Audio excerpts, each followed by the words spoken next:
Call the hearing to order. Good morning. The committee meets today to receive testimony from General Kenneth McKenzie, Commander of the United States Central Command, and General Stephen Townsend, Commander of the United States Africa Command.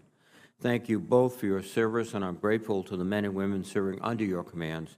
And I understand this will likely be the last appearance before this committee for both of you, and I thank you for your dedicated, diligent service to the nation and to the men and women you've led over all these years. And thanks also to your families who stood by you and sustained you throughout this distinguished career. Thank you.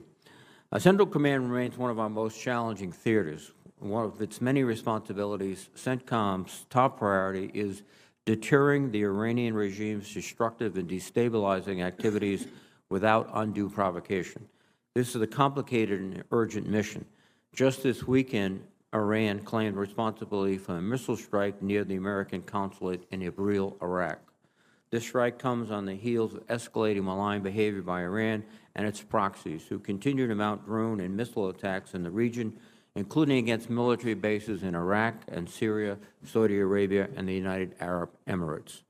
On the nuclear front, in the 5 years since then-President Trump pulled out of the Joint Comprehensive Plan of Action, or JCPOA, Iran has made key advances. It has decreased breakout time to several weeks from a year under the agreement. It has increased uranium enrichment to 60% instead of just under 4% allowed under the agreement. Iran has hardened its infrastructure and replaced damaged equipment with more advanced models. And while negotiations to return Iran to the JCPOA are in the final stages, Russia's invasion of Ukraine has introduced new complications.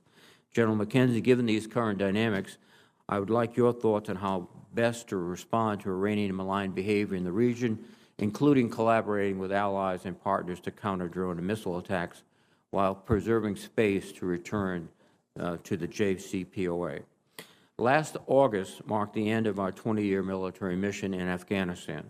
Despite transitioning all forces from Afghanistan, the Biden administration has maintained its commitment to ensuring that Afghanistan cannot be used as a base for ISIS-K, al-Qaeda, and other terrorist groups to conduct attacks against the United States or its allies.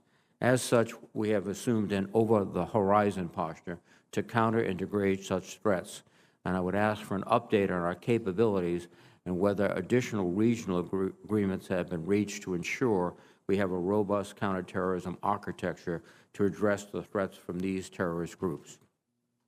Africom presents a similarly complex array of responsibilities. The security situation in East Africa has been on a downward trajectory following the previous administration's decision to withdraw the majority of U.S. military personnel from Somalia in December 2020. Since then, U.S. forces have been conducting periodic engagements to train and advise Somali partners. However, as you note in your testimony, General Townsend, U.S. and partner efforts to disrupt and degrade the most dangerous violent extremist organizations have not achieved the success we need. The Biden administration is taking a comprehensive look at our strategy in Somalia. I hope you will share your views on the current security situation as well as the status of our engagement with Somali partners. The security situation in West Africa is also increasingly fragile. Over the past 2 years, extremist operations have expanded across the Sahel, including pushing down into the littoral states in the Gulf of Guinea.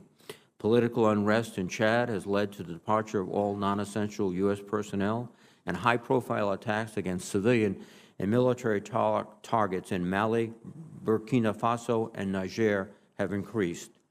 These extremist groups are not currently capable of carrying out attacks outside the region, but several have professed their intent to do so. Given these challenges, General Townsend, I would like to know what we can feasibly accomplish with partner security forces and how sustainable our posture is in such a politically fractured environment. Finally, both Centcom and Africom play important roles in our long-term strategic competition with China and Russia. In the Middle East and Central Asia, Russia continues to leverage hybrid warfare capabilities to expand its own influence and stymie Western security interests. China has also increased its presence in the region, including by deepening economic and security ties with Iran. And on the African continent, both Russia and China are looking to expand their security and economic investments and may seek to leverage such access to undermining U.S. influence in critical regions. During today's hearing, I hope we will discuss your efforts to engage with partners and the ways in which the United States can best leverage its competitive advantages to maintain key relationships. Thank you again to our witnesses. I look forward to your testimonies.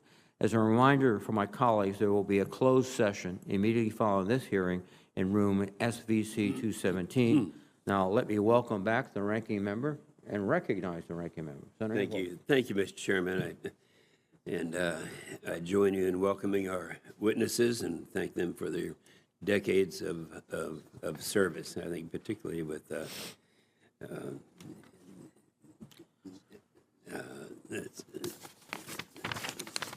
didn't get the order of that, but anyway, it's appreciate the time that we've worked together and the short time remaining for certainly some of them. I see three challenges in Centcom: Iran's terrorist proxies acting more aggressively, our partners increasingly doubt in America's resolve, and Russia and China trying to fill that void. These challenges are a direct result of, in my opinion, of President Biden's misguided policies. He downgraded support to our partners against Iran and its proxies. He reversed President Trump's terrorist designation of the Houthis, and he offered Iran massive sanctions relief to rejoin the failed 2015 Iran deal, even as Iran increases its aggression against us. Iran is the foremost threat in the region, yet our partners see the administration's appeasement of Iran and ask themselves, are we really on our own? Is America abandoning us? Last summer's disastrous drawdown from Afghanistan, which culminated in the killing of 13 service members, only reinforced these questions. We also face significant challenges in Africa, including the growing presence and capability of the jihad groups across the continent. China and Russia are exploiting Africa to de-establish our partners' project, their military power, and expand the influence at our expense. I've always viewed Africa as critical to our nation's security, which is why I pushed for the creation of Africom. That was back in 2007, and it's right now more of a concern than it was at that time. General Townsend, I'll speak more about this issue the issue of Western Sahara during my questions, but I'm pleased the Secretary provided guidance to assess alternative locations and hosts for DoD exercises in Africa, including the annual African Lion exercise. This will be crucial to ensuring we grow better relationships in Africa and help reverse the tide of our strategic competition with China and Russia. Thank you, Mr. Chairman. Thank you very much, Senator Inhofe. Let me now recognize General McKenzie for his statement. General, thank you, sir. Chairman Reed, Ranking Member Inhofe, ladies and gentlemen of the committee, thank you for allowing me the opportunity to testify for the final time regarding U.S. Central Command's posture in an area of responsibility that encompasses 21 nations and 600 million people, and it's at the strategic nexus of the world's most important corridors of trade. Much has transpired since I last delivered my annual posture testimony, most notably the conclusion of our military campaign in Afghanistan and Russia's recent invasion of Ukraine. America's interests in the central region and the challenges we confront there have proven remarkably resilient.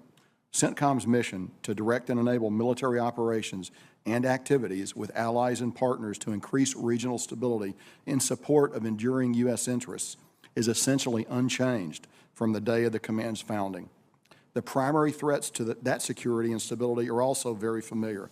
Centcom was established nearly 40 years ago to counter the malign influence of a revolutionary regime that had seized power in Tehran and to compete with a great power that had, in spite of international condemnation, invaded the sovereign state of Afghanistan and imposed a puppet regime.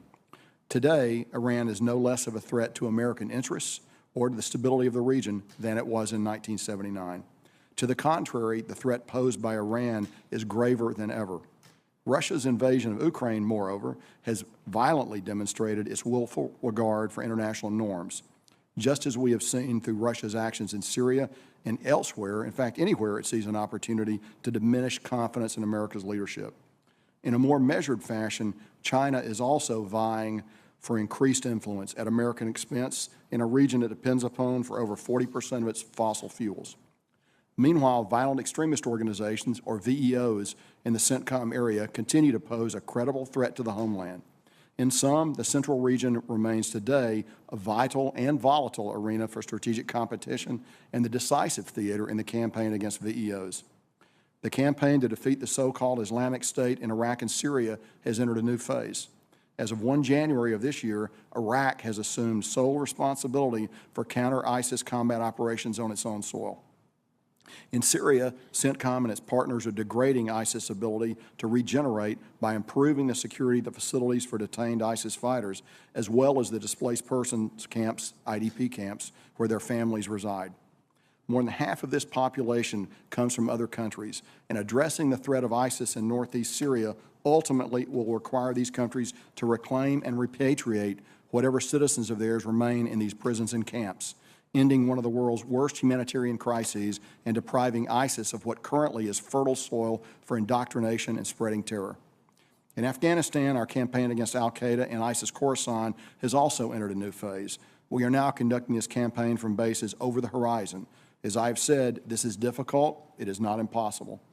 I should add today that we will be able to do this only so long as Centcom has the requisite resources to find, fix, and finish threats to the homeland before those threats develop the capability to conduct external operations. I'm talking specifically about ISR assets and strike platforms. Centcom has the tools it needs to perform this mission, but the margins are thin, and the risk will increase should resources diminish. I'd like to specifically address our posture in the Middle East. Here, Iran continues to pose the greatest threat to U.S. interests and the security of the region as a whole. Through its proxies and clients, Iran has fomented conflict in an arc tracing from Yemen through the Arabian Peninsula, across Iraq and Syria into Lebanon, and to the very borders of Israel. Saudi Arabia endures regular attacks from the Houthis, who wield some of the most advanced unmanned aerial systems and cruise missiles in the region, courtesy of the Iranians. Recently, the Houthis expanded these attacks to include urban centers and bases with U.S. forces in the United Arab Emirates. Tehran also enables its aligned militias in Iraq and Syria to carry on a persistent, low-level campaign of indirect fire and unmanned aerial system attacks against U.S. and coalition forces, hoping to drive us from the region.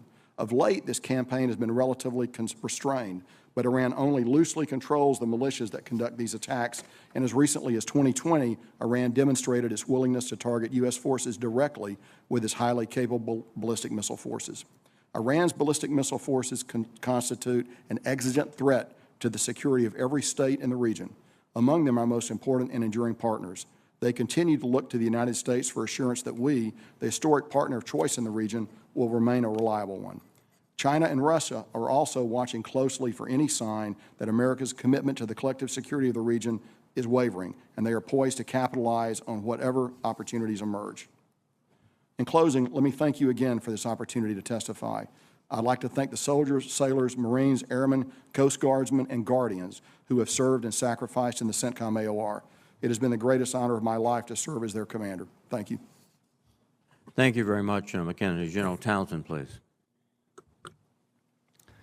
Chairman Reed, Ranking Member Inhofe, and distinguished members of the committee, good morning.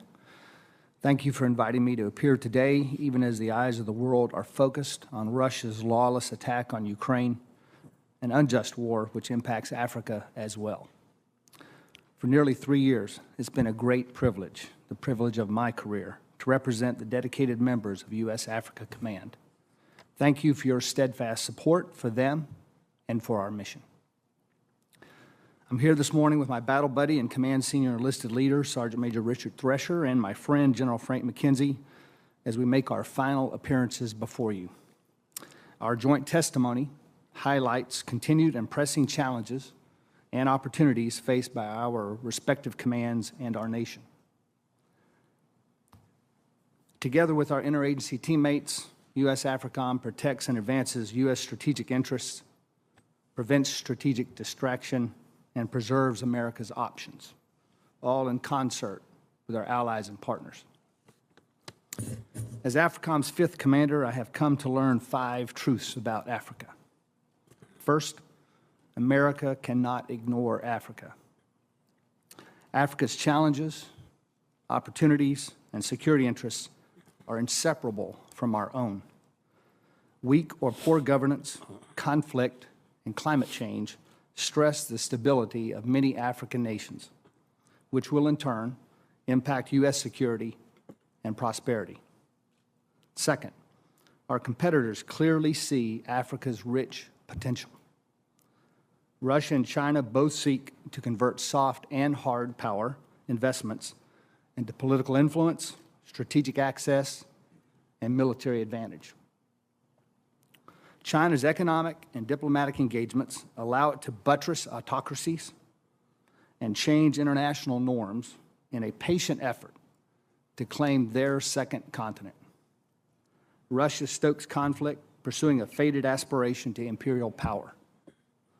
Across the continent, mercenaries from the Kremlin's Wagner Group offer a one-stop stop for regime protection, resource exploitation, and horrific violence against Africans, just as we see in Ukraine today. Third, deadly terrorism has metastasized to Africa. Al-Qaeda's Al-Shabaab in East Africa and ISIS and Al-Qaeda groups in West Africa and elsewhere are among the world's fastest growing, wealthiest, and deadliest terrorist groups, and remain grave and growing threats that aspire to kill Americans, both there and in our homeland. Fourth, a battle between democracy and authoritarianism is raging across Africa.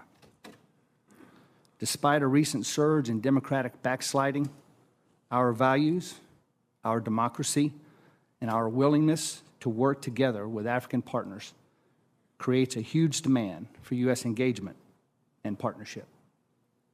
Fifth, in Africa, a few troops and a few bucks still goes a long way. Modest and predictable investments yield outsized returns for U.S. and African security interests. As an economy of force and posture-limited theater, Africom employs just 0.3% of DoD's operating budget and manpower. Modest investments today can yield a continent of partners tomorrow. We are most effective when we synchronize diplomacy, development, and defense. So we are grateful for your continued leadership and backing to help field our whole-of-government leaders by confirming ambassadors and funding the State Department and USAID. Thanks to the authorities and resources you provide, and for your continued interest and support in the capabilities that Africom requires to accomplish our mission. In summary, U.S. Africom remains cheap insurance for America's security. Thank you, and I look forward to your questions. Well, thank you very much, General Townsend. General McKenzie, do you assess that successfully concluding a nuclear deal with Iran will provide additional stability in the region, particularly with respect to proliferation of nuclear weapons, not just in Iran, but in other states, and also give to the United States and to the West essentially almost daily insights into the nuclear posture of Iran? Chairman, a primary objective of our policy in the region is for Iran not to possess a nuclear weapon. I think the best and most effective way to get to that position is through a negotiated agreement, which I fully support.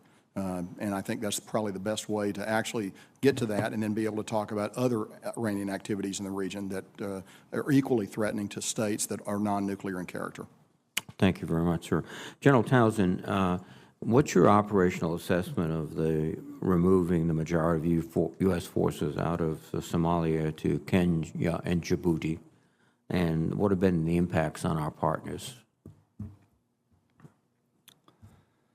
Chairman, my view is that our periodic engagement, also referred to as commuting to work, has caused new challenges and risks for our troops. I believe my assessment is that it is not effective, it's not efficient, and it puts our troops at greater risk.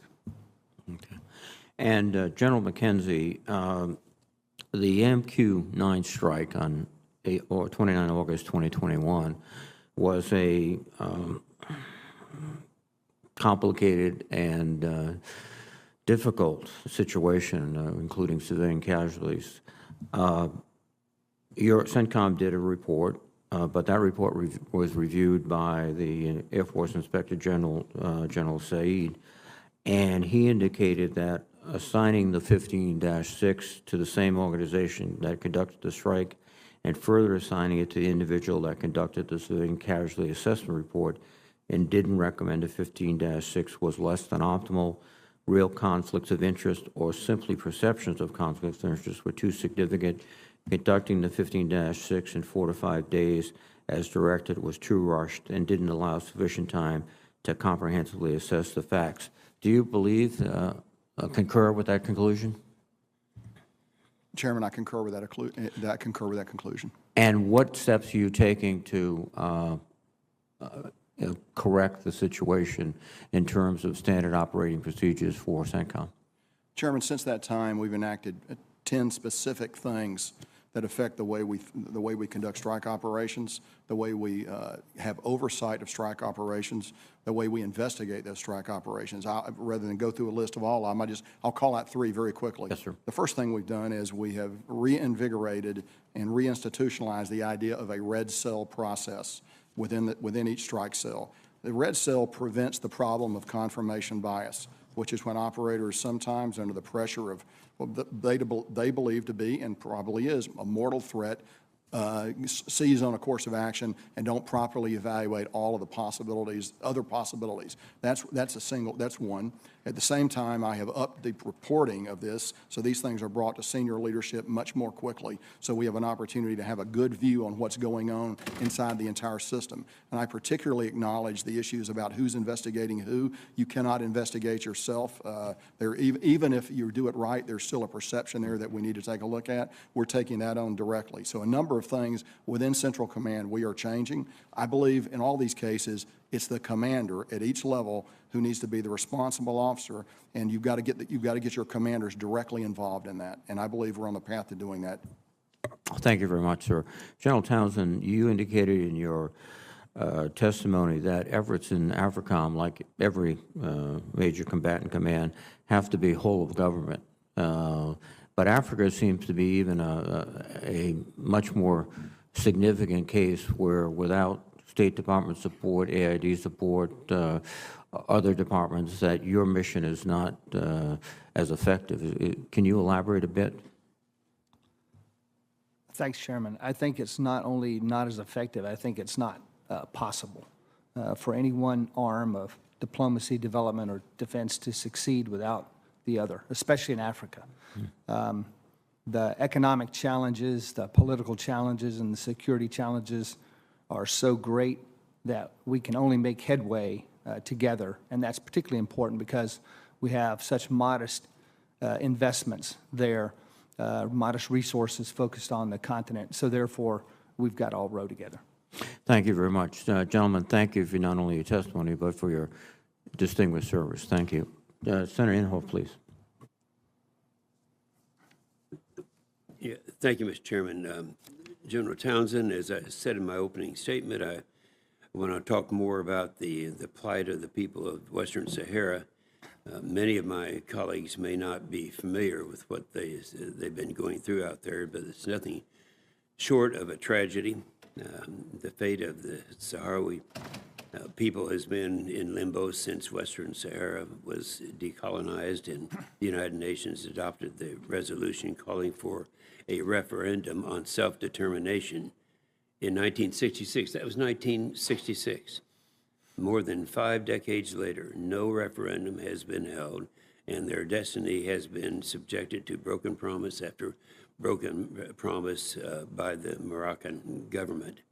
Some of the administration believe Morocco is now serious about negotiating a mutually acceptable resolution in Western Sahara after blocking it for all these years, and I couldn't disagree more. Nothing I've seen from Morocco makes me think that they're serious about the resolution, and that's why I'm pleased that the Secretary has directed you to look at alternative locations for DoD exercises in Africa, like African Lion, and in the coming years.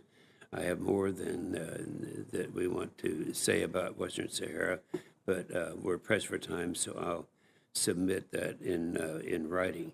Now, General Townsend, I want to turn to Somalia. As you know, I opposed the last administration's decision to pull nearly all of our troops out of Somalia and move them to Djibouti and Kenya and pursue an over-the-horizon counterterrorism strategy. It increases risk and decreases our effectiveness. We're seeing this play out on the ground in Somalia as things get worse and al-Shabaab gains strength. General Townsend, you've called the al-Shabaab our primary enemy in Somalia. Your quote was the largest and most kinetically active al-Qaeda network in the world. I have 2 questions, General Townsend. Have you submitted a request to your chain of command to put DoD forces back in Somalia on a full-time basis? And if the answer is yes, then when did you submit the request? And have you gotten any response yet from that request? Thanks, Ranking Member.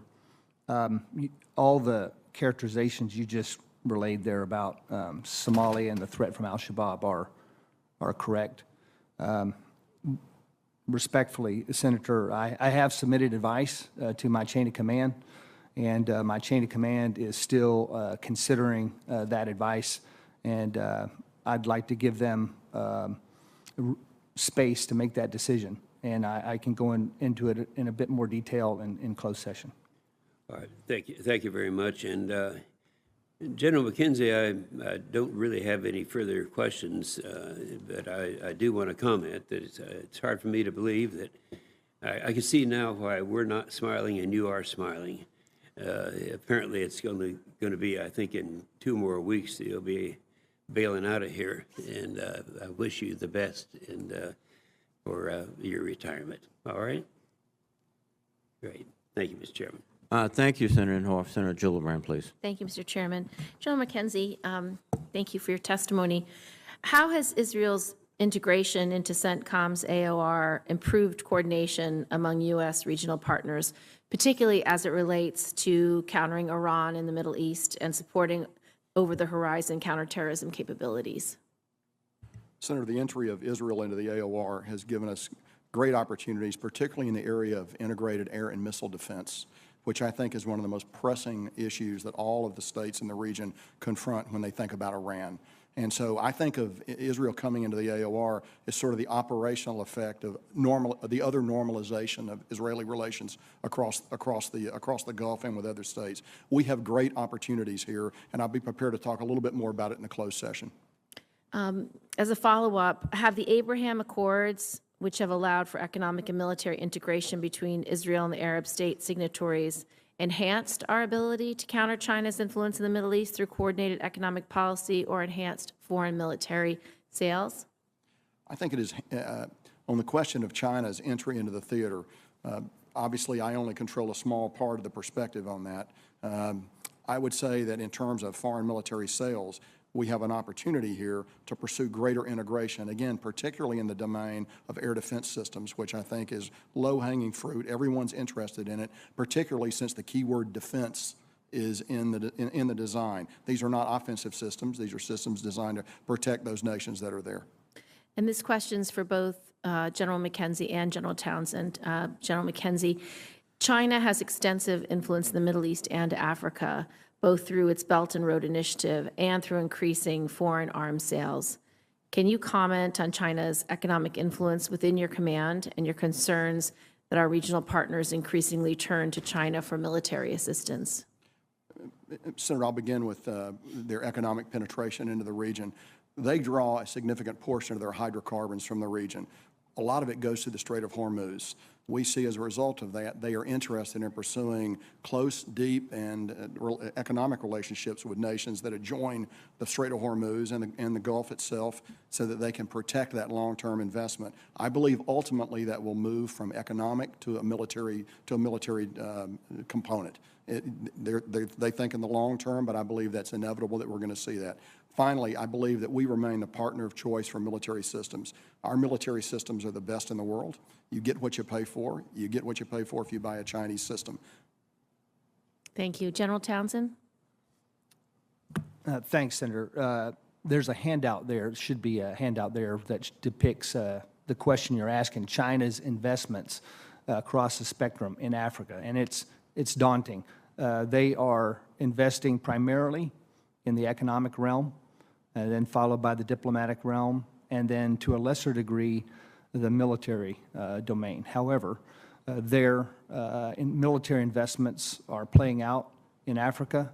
They have their one overseas base there, and they are working hard to develop other overseas bases there. And I would reiterate what General McKenzie said about we remain the partner of choice, and our equipment and our training is second to none. However, it can sometimes take a bit of long time to unfold, and that sometimes forces our African partners to reach for the bird go with the bird in hand, which is sometimes China, sometimes Russia. General Townsend, how do you view our African partners' opinion of Russia's invasion of Ukraine? Will they distance themselves from Russia based on its unprecedented action, or how do we hold them accountable if Russia is allowed to remain economically relevant to those markets? Senator, I think if you saw the vote play out in the UN the other day, it's sort of it covers the spectrum. So about half of Africa voted to condemn Russia's invasion. The other half either voted to either abstained or did not vote. I think there was only one vote from the continent. Eritrea voted to support Russia. But it was troubling to me that half of the continent either abstained or did not vote. And I think that's because they're trying to see how this is going to play out. Many of them have strong economic ties to Russia and China, and I think they're biding their time. Thank you, Mr. Chairman. Thank you, Senator Gillibrand. Senator Fisher, please. Thank you, Mr. Chairman, and thank you to both of you gentlemen for your service to the people of this country. During and after the retrograde, President Biden touted over-the-horizon counterterrorism operations as our new strategy to deal with the terrorist threat in Afghanistan. I expressed serious concerns with this approach, including directly to you, General McKenzie, for Centcom's, during that Centcom posture hearing last April, but was repeatedly told by the administration that challenges associated with this strategy could be overcome. General McKenzie, have we conducted any over-the-horizon strikes against ISIS-K targets in Afghanistan since August of last year? Senator, we have conducted no strikes in Afghanistan. Would you agree that without sustained CT pressure, terrorist groups are more able to focus on planning and preparing for external attacks? I would agree with that statement. Do we have any information on terrorist planning in Afghanistan? Senator, I have considerable information on that, and I'm prepared to brief you in great detail in the closed session that will follow. I look forward to hearing your brief on that. General McKenzie, in an interview with the Associated Press in December, you stated that we're probably at about 1 or 2% of the capabilities we once had to look into Afghanistan. Will you be telling us about that in classified as well? I will. The brief I give you, I believe, will be exhaustive in all the disciplines of intelligence. What we had, what we have now, what the difference in those are, and you'll be able to draw your own very stark and clear conclusions from that. Is your conclusion about the strategy that we have in dealing with the terrorist threat that we are effective or not effective in sustaining that CT pressure on the groups? It's going to take a little time for that to play out. I believe that, as you noted earlier, sustained CT pressure is what prevents groups from being able to grow, to train, to think about plotting beyond their immediate survival. For example, up and down the Euphrates River Valley in Iraq and Syria, ISIS is unable to think beyond surviving that night or the next night. In places where they don't have that question of immediate personal survival, then the threat begins to grow. But I would like to talk about that in the closed session if I can, ma'am. Okay. In October, Undersecretary Call told this committee that we could see ISIS-K generate the capability to conduct external operations, including against the United States, in somewhere between 6 and 12 months, and that was 5 months ago.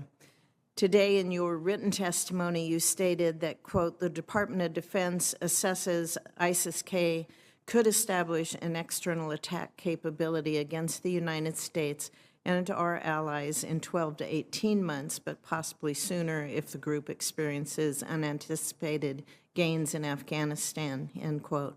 What has caused this intelligence estimate to shift from October, when Secretary Call made those comments, to what you're telling us today?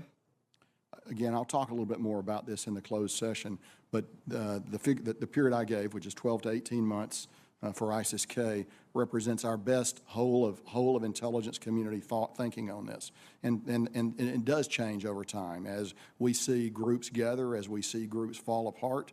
But I'll be able to give you a lot more detail on that in the closed session.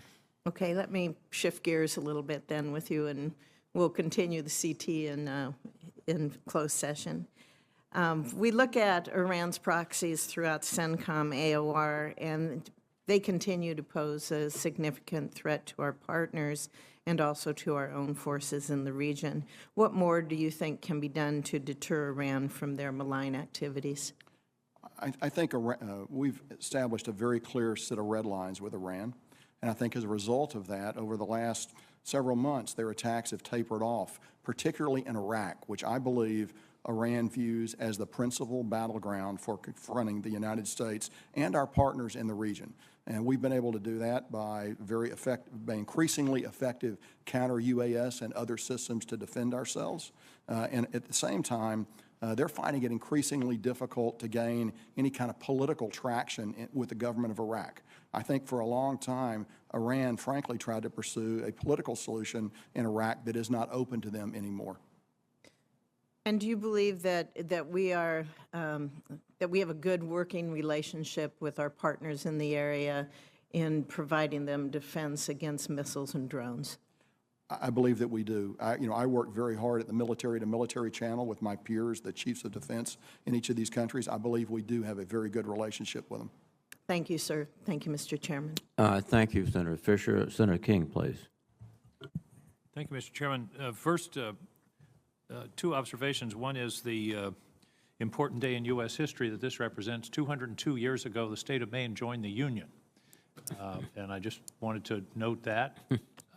Secondly, I'm sorry that our ranking member has gone, because there's no senator that knows more about Africa than Senator Inhofe, and has committed more time and effort and diplomatic and outreach to that continent. And I just wanted to recognize that, as this may be the last posture hearing involving Africa, that he's still a member of this committee.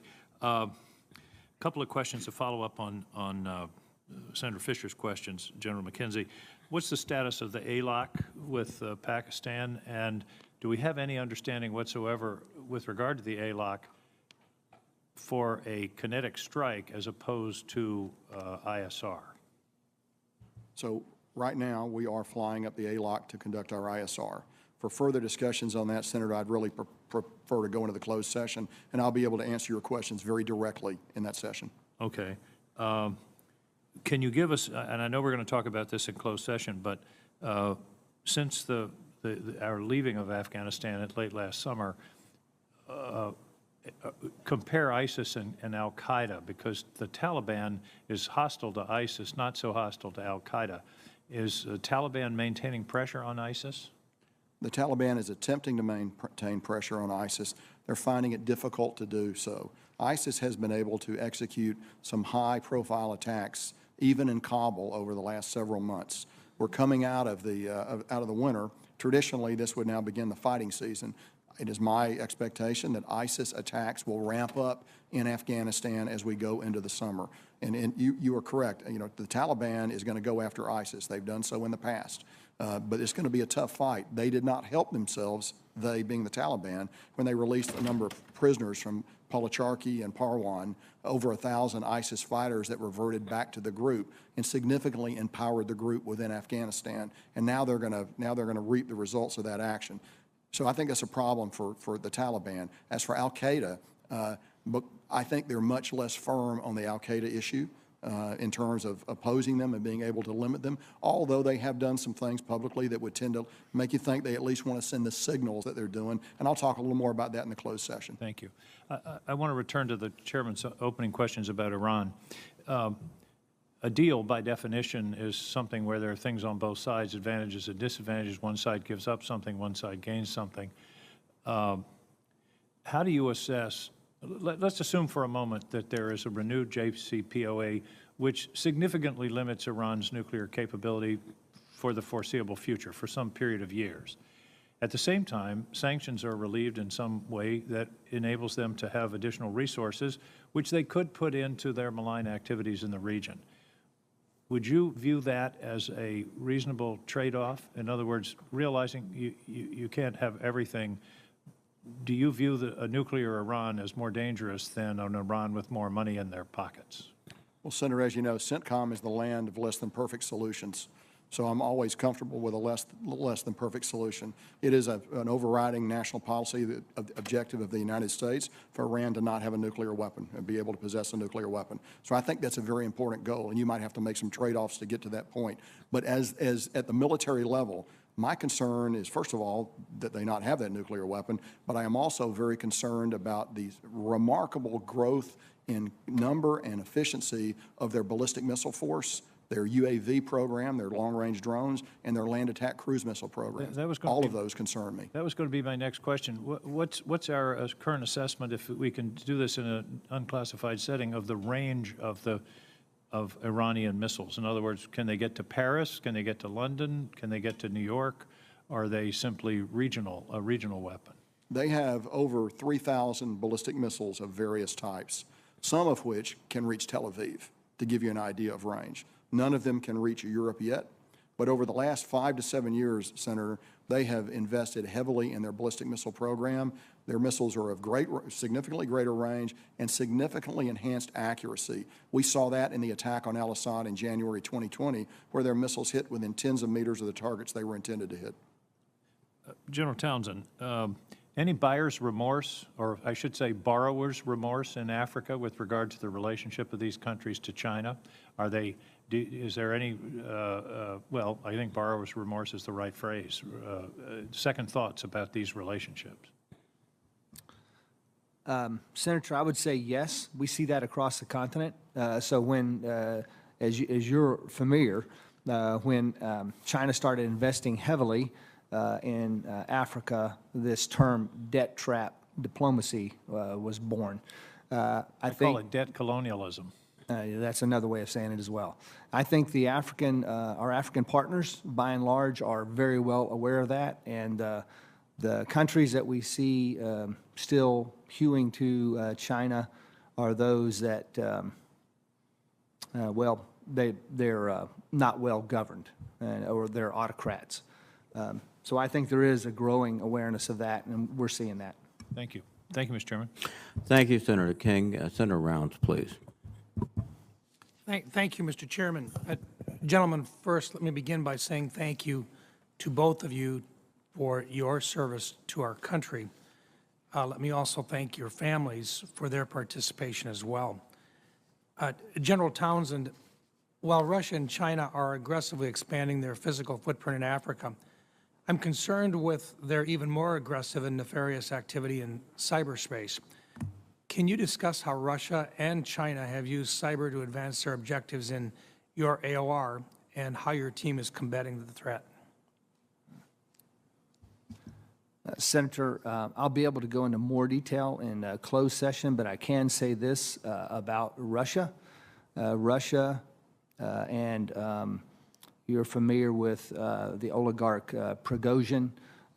He has troll farms. He invests in troll farms in Africa, and a number of those were involved in election interference globally, to include our country, and that's continuing. We're seeing that continue with China, not as much, and I can probably go into more detail in closed session. Thank you, sir. Also, I think Senator Inhofe hit on this, but I would like to reemphasize the challenges in the Sahrawi region, in South Sahara regions, where you have challenges where literally you've got 40,000 people that have been displaced out of their homeland, awaiting for a UN resolution or at least some sort of an opportunity for independence. And most certainly Morocco is right in the middle of it. And it seems to me that I think what Senator Inhofe has indicated is the fear that in the future, if we are not observant to the real problems that have developed there, that we're going to have a hotbed there, and it's going to be one that will not go away. And we're going to wonder why we suddenly have extremists developing in that region, recognizing, though, for the last 40 years they have been displaced from their homeland, and the rest of the world has done nothing to try to resolve the situation. I know that it's an area that you're aware of. Do you have any comments on what's going on right now in that region? Senator, I think primarily this is a diplomatic or political problem, less a military one, but for all the things that you just mentioned, I agree with, and we are watching it.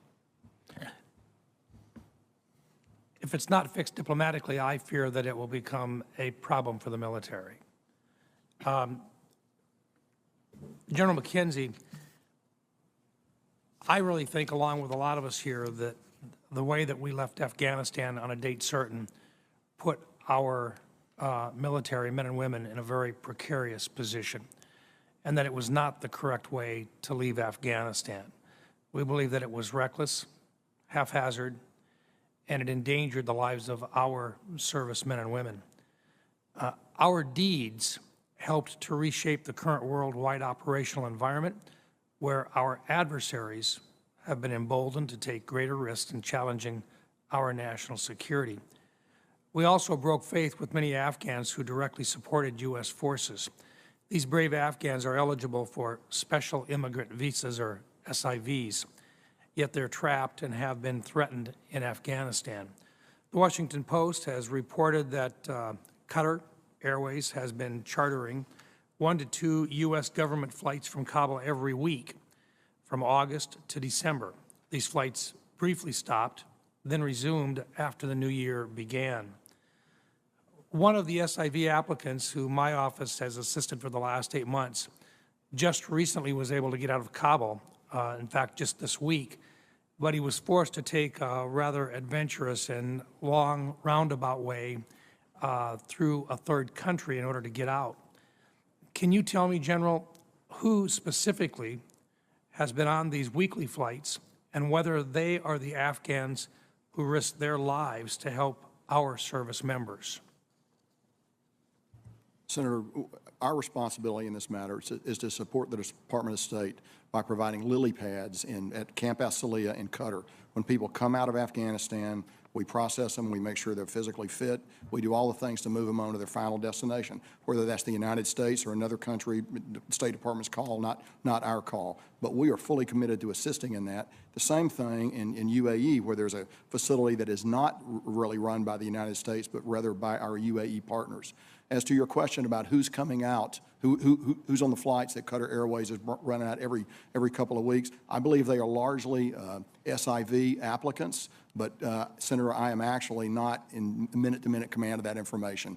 You know, that is actually run by the Department of State. We support logistically, but those decisions fall all within the Department of State. I'll simply close by saying we have the capability to support this effort, systems and procedures in place well into the future. Thank you. And once again, thank you to both of you for your service to our country. Thank you, Mr. Chairman. Thank you, Senator Round. Senator Manchin, please. Thank you. Thank you, Mr. Chairman, and thank you both again for your service, and thank you for all the hard work you're doing here. I just have two questions, really, and whoever, I think probably General McKenzie might come to you.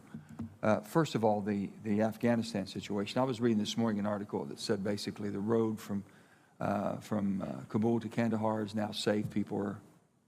Commerce is coming back a little bit, and you're seeing different roadside things going on and this and that.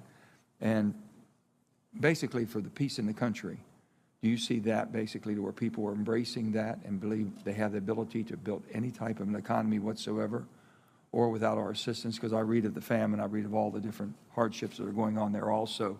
The only economy they have was ours. That's gone. I think I do not believe it's a particularly safe place to be. I think you can probably drive on what we'd call the ring road from Kabul down to Kandahar in a way that you couldn't do it in the past. But at the same time, we know that the Taliban is actually carrying out, searches for former Afghan government officials. We know that women are entering a new and repressive existence under their rule. So while you may not see the kind of violence that you saw over the last 10 or 15 years there, I'm not sure it's a place where anyone would want to be. And I believe the continued press of people that want to leave Afghanistan is perhaps the best indicator of just what conditions are like on the ground. Us leaving Afghanistan the way we did, does it leave us in worse shape as far as with our allies? I think too soon to tell, but I think what our principal goal in Afghanistan was and remains to ensure that attacks against the United States are not going to be generated from there, from Al-Qaeda and from ISIS-K. And right now you believe that we have subdued that from happening, or are they building back up again? Sir, I believe it is much harder to do it now than it was before. It is not impossible to do it, but I'll have considerable level of detail on that in the closed session. Putin's war on Ukraine with the energy, it's an energy war. Putin's war on Ukraine and what we're going through there, and also seeing us now, I have a little bit of a concern with the administration's position on the energy that we produce in our country, and we could do a little bit more working with our Canadian and our Mexican allies. With that being said, the Iran situation that we're talking, I think things have stalled there on the Iran deal again, but also I'm concerned about Iran. The last deal that we made with Iran was not made on basically winning or earning your way back into a productive society from the standpoint we were giving them too many reliefs on their sanctions up front, and they never did come through. With Iran's situation right now and the oil that we have and the sanctions that we moved Iran back into the oil business, or bigger, and also in Venezuela, what effect do you think that would have on the Iranian government for them to have that flow of cash again? Senator, I'm probably not the best witness to answer that part of the question. I can tell you from a military stability perspective, which I am competent to talk about, my principal interest in Iran is ensuring that they don't attack us or our partners in the region directly or indirectly, to keep Iran deterred from undertaking those kinds of activities. We have had some success doing that over the last couple of years, not complete success. But they're still, the indications, they're still basically one of the largest proliferators of terrorist attacks in that part of the world, correct?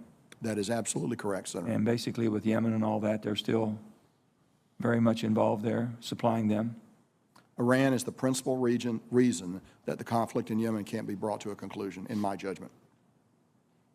General Townsend, and given us the situation we have in Africa right now, what's your thoughts about that? Senator, could you, I didn't catch the I middle said just part. basically the situation that we have in Africa right now. What are your concerns that you have, the most concerns that you do have? Thank you. Thanks for repeating the question. Well, I think probably number one is ensuring that the U.S. maintains a strategic access and influence. And I think for me, that the primary concerns there are China and to a little bit lesser degree, Russia. I can go more into detail on that in closed session, but I'm concerned about China's basing ambitions in Africa. And then the second thing would be countering the threats of violent extremists there, primarily Al-Qaeda's arm, Al-Shabaab in East Africa. Okay, if I could have one further question, Mr. Chairman. My further question would be this. You know, I remember back at the, I was a young person back in the Cuban Missile Crisis and the concerns we had with nuclear attacks and things and all the tests we ran and everything we were prepared for and all the things we had to go through, exercises. Today we have so many countries with a nuclear arsenal. What's the most dangerous you think that we have? The country that you're most concerned about with a nuclear capabilities that could do harm, not just basically upend the world, approach on the world order, if you will, but basically do damage to the homeland? Senator, for me, I think I subscribe to what's laid out in our national defense strategy, which is China is the longer-term threat, the basing threat, but today it's Russia. Senator, I think you have to respect capability. Russia has that capability. China aspires perhaps in the future to have that capability, but I think the acute threat right now, of course, is Russia, and I agree with General Townsend. Thank you. Thank you, Senator Manchin. Senator Ernst, please. Thank you, Mr. Chair. And gentlemen, thank you very much for being here today, and to your command teams as well. And General McKenzie, thank you so much for your commitment and your service during a very difficult time during that transition in the Middle East. We truly appreciate it. We're grateful. General McKenzie, 2 weeks before the final withdrawal from Afghanistan, the on-the-ground commander of U.S. forces in Afghanistan at that time stated in what are now open source documents that the U.S. forces had targeted and killed over 100 Taliban members who were moving on the city of Kabul on August 14th. Is that correct? Yeah, Senator, I believe that is correct. Okay, so we know at that time the situation was very tenuous. The Taliban was on the move. And an official DOD after action reported had clarified that the president and other senior DOD officials' statements, some of which were under oath, and that both on-the-ground commanders and the intelligence community assessed that the government of Afghanistan's capacity to defend the country from being overrun by the Taliban was for 6 to 12 months following the U.S. withdrawal. And those statements were unequivocally false. Were the assessments of Rear Admiral Peter Vasily and General Scott Miller, who were the last two commanders of the U.S. forces in Afghanistan, and yourself, were they passed on to the Office of the Secretary of Defense? Because I think there was a different assessment that came from you and the on-the-ground commanders. Were those assessments passed on to the Office of Secretary of Defense? Were they passed on to the State Department? Were they passed on to the National Security Council?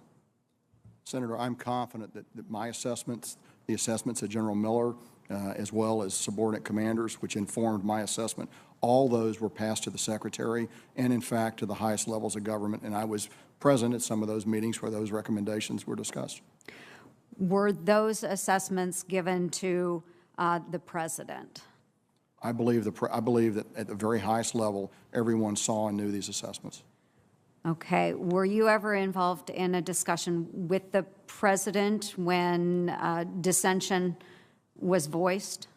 So, Senator, I won't be able to comment on any discussions I had with the President, but I can tell you this. My position, which I've expressed before in front of this committee, was that in the fall of 2020, it was probably a mistake to go below the level of 4,500, and in the spring of 2021, it was a mistake to go below the level of 2,500. If, in fact, we did so, we expected the government of Afghanistan to collapse. That reflected my opinion, and also the opinion of General Miller. We had an opportunity to freely express that opinion, and I'm confident I was heard. And that is really all a military commander can ever hope to have the opportunity to do. Those decisions to stay or go and what force level you're going to put in Afghanistan are not inherently military decisions. Those are decisions made at the highest level of the United States. And so I appreciated the opportunity to be a part of that discussion. No, and I appreciate your clarity as well, General McKenzie. Thank you so much. And as well, now that we are out of Afghanistan, we do see that China and Russia are becoming more active in Afghanistan, and they're seeking to capitalize on the void that has been left in that area. What are some of the tools and capabilities that will be required by the United States to really deter our adversaries that are in Afghanistan right now? So I think primarily it's how you work with the government of Afghanistan, such as it is. We have not formally recognized the Taliban as the formal government, but there are levers that we can apply against that entity, economic levers, diplomatic levers. They seek diplomatic recognition, not principally from the United States, but also from other nations as well. And so there are things that we can, I believe, and it's not a military question really, there are things that we can do to shape their behavior. And I believe our diplomats are working very hard to that end right now. Very good. Whole of government. And General Townsend, just very briefly, do we see a lot of Russian activity in Africa and the use of contractors, military contractors, other types of contractors? And what are those contractors? And give us your assessment of whether that makes our job more difficult in Africa. Thanks, Senator. We do see a lot of Russian activity. It's almost all in the form of these private military contractors that you're referring to, namely the Wagner Group and some other smaller ones. They're a malign influence. They don't follow anybody's rules. They do what they want. They buttress dictators. They do gross violations of human rights. I think it's bad for Africa's security and prosperity in the future. Thank you very much. Gentlemen, again, thanks so much for your service. We truly do appreciate it. Thank you. Thank you, Mr. Chair. Thank you, Senator Ernst. Senator Kane, please.